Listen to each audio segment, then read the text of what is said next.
Hello. Today we are going to discuss the effects of using awareness training for nervous habits during public speaking. My name is Sam Roberts, and I will be discussing awareness training and where it came from, along with our study's method. Sorta Shram will discuss all of the procedures used for inter-observer agreement and treatment fidelity, along with our study's IOA and fidelity results. Catherine Smith will discuss the baseline phase. Michelle Sims will discuss the intervention phase. Results in a graph will also be discussed by Catherine, and there will also be a discussion of our study by Michelle regarding the findings and limitations. This is a replication of an original study by Spieler and Miltenberger titled Using Awareness Training to Decrease Nervous Habits During Public Speaking. We are first going to describe nervous habits. A nervous habit can also be referred to as a tic and is considered to be a psychological disorder that is resistant to general forms of treatment. Examples include repetitive behaviors such as nail biting, hair pulling, skin picking. There are several theological explanations for why individuals engage in these behaviors. Some of them include these behaviors are considered erotic and aggressive impulses that allow the individual to escape through a pathological discharge. And treatment for these type of behaviors or impulses consists of counseling that teach the individual to channel these impulses elsewhere. Behaviors are caused by tension, and the two types of treatment for these behaviors include negative practice or relaxant medications. And finally, behaviors are learned responses that create their own reinforcement. Treatment includes introducing an aversive stimulus for the response of the behavior to counteract the maintaining reinforcement. In 1973, Azrin and Nunn were interested in decreasing nervous habits in individuals.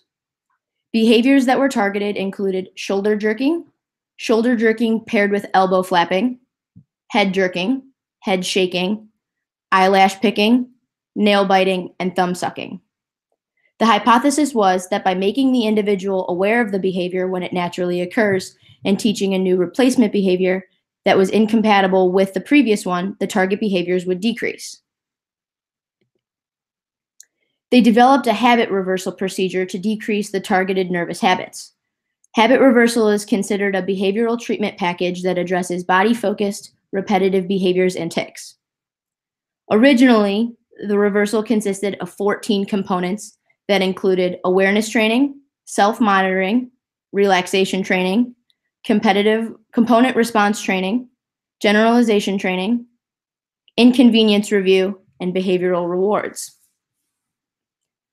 After discussion and research, the components were simplified to identify the key components that would make the reversal successful. Therefore, the reversal contained 4 components, including awareness training, which was making the client aware of the behavior as it naturally occurs, component response training, which was teaching an incompatible replacement behavior, habit control motivation, which was a discussion between a client and a counselor acting as a therapy session, discussing the behavior and its inappropriate nature in social contexts or settings while still offering support, and generalization training, which was the practice of controlling the replacement behavior in a natural setting. Azrin and Nunn's theory was proven true when data indicated that 90% of target behaviors were decreased across all participants. When habit reversal was considered an effective treatment for reducing nervous habits, Manicuse and Miltenberger conducted a study on the use of habit reversal for nervous habits during public speaking, except they only used 2 of the components, awareness training and component response training, which was simply making the client aware of the behavior and teaching a replacement behavior. Behaviors that were targeted were fill pauses, tongue clicks, and the misuse of the word like. Data across all 6 participants indicated that just the use of the 2 components of habit reversal were effective in reducing target behaviors. Habit reversal has now been proven to be effective in decreasing nervous habits and tics in public speaking. But is the component response training still necessary? Spieler and Miltenberger took the study one step further from the study conducted in 2014 and hypothesized that the only component needed in habit reversal during public speaking was awareness training. Simply put, making the client aware of the behavior as it naturally occurs is enough to decrease the target behavior. The behaviors were the same as the study conducted in 2014, the filled pauses, tongue clicks, and the inappropriate use of the word like. Data supported the hypothesis that awareness training alone is effective in reducing target behaviors. Our group attempted to recreate the results of Spieler and Miltenberger in 2017. 4 participants, all attending BSU's graduate program, participated in this study, and since the participants were located in 3 different states, all baseline, intervention, and post-intervention meetings were held on Google Hangouts, either Messenger or video chat. Behaviors that were targeted for reduction included filled pauses, which was defined as any occurrence of the generation of a sound or word by the speaker that does not pertain to the current topic or have meaning. Examples included or and non-examples included long pauses from when one sentence ends to the start of another. Tongue clicks was defined as any occurrence of the speaker using their tongue to push or press off the roof of their mouth, making a clicking sound that could be heard from 3 millimeters away. Examples included clicking that fills the gap of a sentence, and non-examples included words that required a pressing such as think or dog. And likes were defined as any occurrence of the speaker filling a gap in the sentence with the word like when it does not grammatically follow the flow of the sentence or pertain to the meaning of the sentence. An example includes, I want a pumpkin spice latte with like no cream, and a non-example includes, I like sports. Data for each behavior was scored using frequency recording within a 15-second interval for the duration of a speech. All frequency within intervals was then converted to rate per minute. The design for this study was a multiple baseline across participants because all participants completed all parts of the study. Sorta will now discuss procedures used for IOA and treatment fidelity along with the results. Okay, hello. My name is Sorta, and I am going to discuss the Inter-Observer Agreement and Treatment Fidelity. For IOA, we use measurement system event recording. The IOA is calculated at 25% of session across the participant. We obtain the IOA by dividing the smaller count by the larger count and multiply by 100 to yield the percentage. We also count the mean count per interval and exact count to supplement our IOA data. For treatment fidelity, we calculate it for at least 25% of session across participant. We have the relied to watch the video speeches from each phase of study and scored the implementation step. Then the number of steps scored yes divided by the total number of implementation step and multiply it by 100 to yield the percentage. Items scored as not applicable are not included in the total number of implementation steps. The result of our inter-observer agreement is as follows.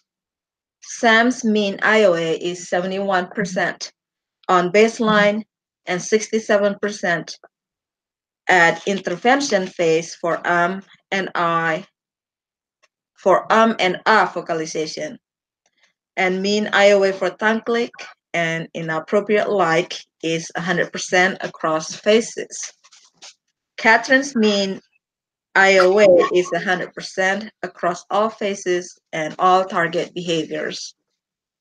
Michelle's mean IOA is 74% on baseline and 33% on intervention phase for and I vocalization. Michelle's tongue click mean IOA is 66% and 100% on intervention phase. In appropriate likes, Michelle's mean is 100% across faces. Sorta's mean IOA is 67% on baseline and 100% on intervention for and focalization. Sorta's mean IOA for tongue click is 67% at baseline and 100% on intervention phase.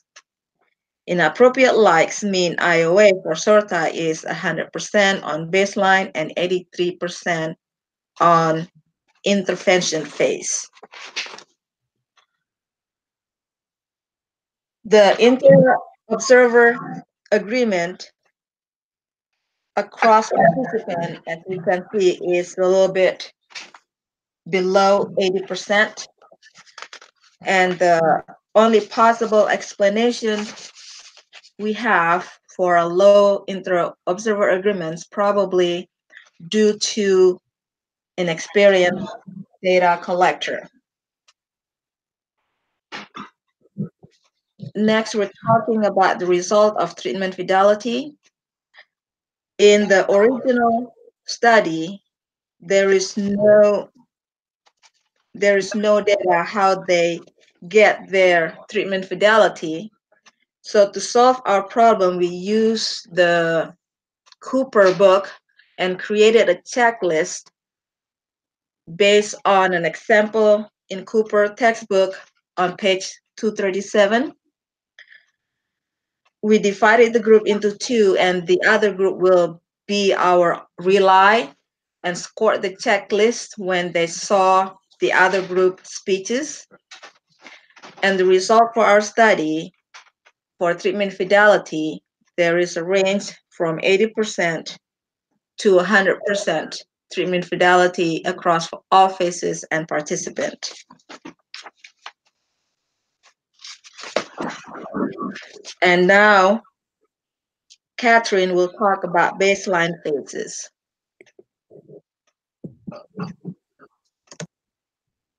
Thank you, Sorta.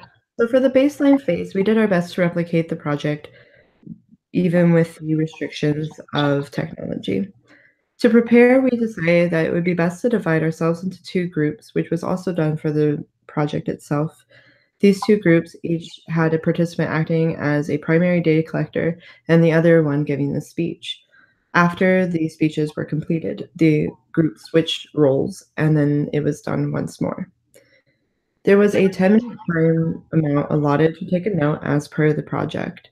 This 10-minute time could be taken in its full completion, or it could be taken in small increments depending on the individual and their comfort level with the amount that they took. After 10 minutes of time and the choice of topics that we were given, each individual presented a 3-minute to 5-minute speech. These speeches included favorite celebrities, favorite animals, and if I could change a law. The choices of topics were rarely replicated and repeated. However, it did occur in some instances. As per the project as well, there was a predetermined way of indicating a 1-minute mark that was left and a mark at the end of the speech. These marks included hand cues, focal cues, or even using pieces of paper to alert the other that the marks had been made. I'm going to now go ahead and turn it over to Michelle, who will be describing our intervention phase. Hello, thank you, Catherine. During the intervention phase, all 4 participants split into groups of 2 as they did for baseline. Groups were determined by group members' schedule and availability. Each group set up a meeting time to record their speeches using Google Hangouts. YouTube Live was used to record the intervention and observe the intervention speech. The participants chose topics on which to speak. The topic choices were the same as the topics given in baseline. Each member of the group chose a topic dependent on their knowledge and level of familiarity. Each participant was given 10 minutes to prepare a 3-minute speech in whatever format they felt most comfortable with, and a timer for 3 minutes was set by the participant who was acting as the data collector. The primary data collector, also known as the PDC, and the participant were the only individuals present during the recording session. The PDC initiated recording by providing a verbal cue, such as ready, set, go, or 3, 2, 1. The PDC and the participant predetermined a method of indicating a 1-minute mark, such as waving a colored paper, raising their hand with one finger in the air, indicating there was 1 minute left on the clock. When the time reached 3 minutes, the PDC verbally cued the participant by saying, "Time is up" or "done." The PDC maintained a neutral effect and facial expression throughout the entirety of the speech. At the end of the intervention phase, the participants were able to discuss the speech or the behaviors dependent on their prior knowledge and experience regarding the study. During the awareness training throughout the course of the intervention phase, the PDC in each group utilized response description and response detection components of awareness training for the speech delivery. Response description was used to discuss each participant's behavior that was targeted for reduction. This consisted of an informal discussion that included participants' reaction to their previous speech and acknowledgement of strengths and weaknesses, including the unique topographies and operational definitions. Response detection was used in the intervention from the recorded baseline session as a way to identify the target behavior, which included a topic of choice on which to speak and prepare it for 10 minutes, as the participant did for baseline. During the speech delivery, the participant raised her right hand, contingent on the occurrence of a target behavior throughout the beginning of the speech. After the first 5 behaviors, the primary data collector was only expected to raise her hand to prompt the participant if she failed to detect an occurrence of a target behavior within 2 to 5 seconds.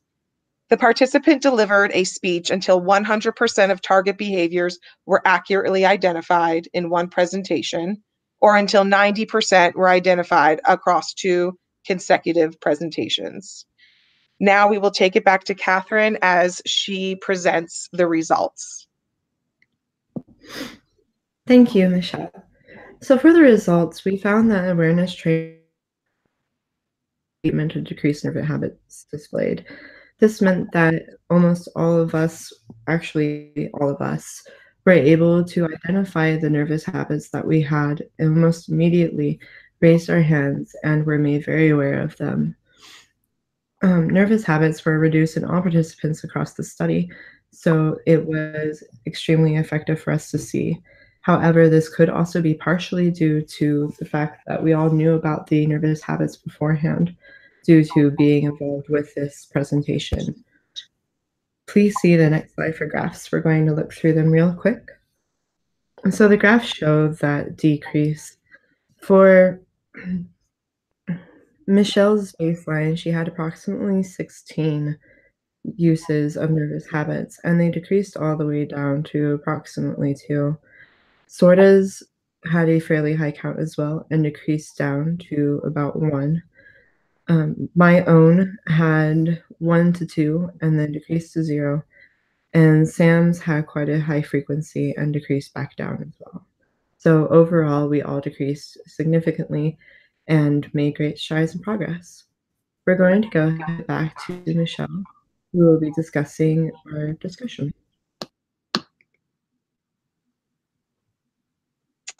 So the result of this study showed that awareness training reduced filled pauses, tongue clicks, and the use of the word "like" in public speaking. However, the study was not effective for some as it was for others. Catherine's baseline data and intervention data was at 100%. Therefore, there was no increase or decrease in her target behaviors that could be detected. For the other 3 participants, the rate of habit behaviors decreased from baseline data. All participants expressed an increased feeling of nervousness prior to their speech. And it can be speculated that prior to delivering the intervention speech, most of the participants felt nervous as they were made aware of their target behaviors that they needed to decrease. It was clear in the post-awareness training assessment sessions that participants were in fact aware of their behaviors. For Michelle and Sam, raising their hands during each time they engaged in a target behavior added another element to the intervention process. Upon engaging in a target behavior during the AT session, participants sometimes engaged in a novel response, indicating they were aware of the behavior that just occurred.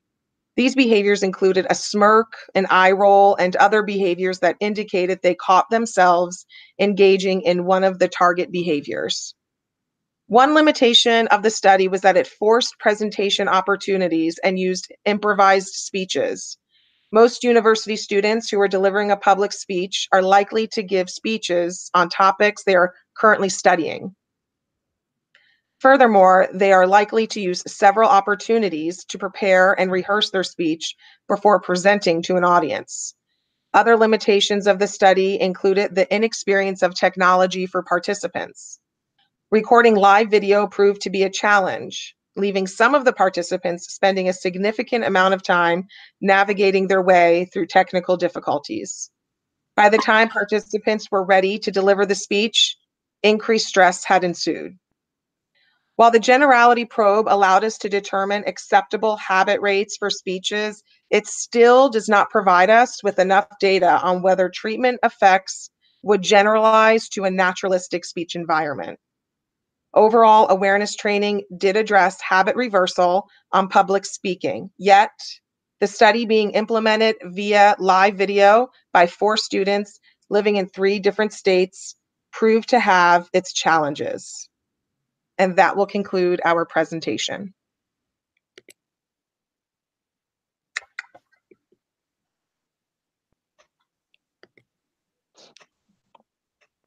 Wonderful. Excellent.